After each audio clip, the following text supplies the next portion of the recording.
Hello friends, welcome to our YouTube channel. In this video, I'm going to tell you about how to fix YouTube video not playing in your POCO C61 smartphone.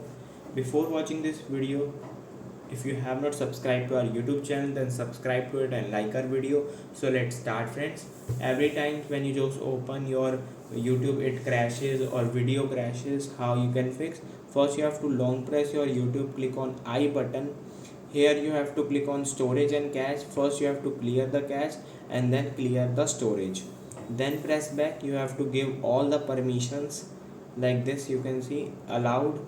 You have to give your microphone allowance, and you can give also notification and camera also, and you can just restart your phone and it will be fine. I hope you like this video. If you like this video, then subscribe to our YouTube channel for more helpful tips and tricks videos. See you next time.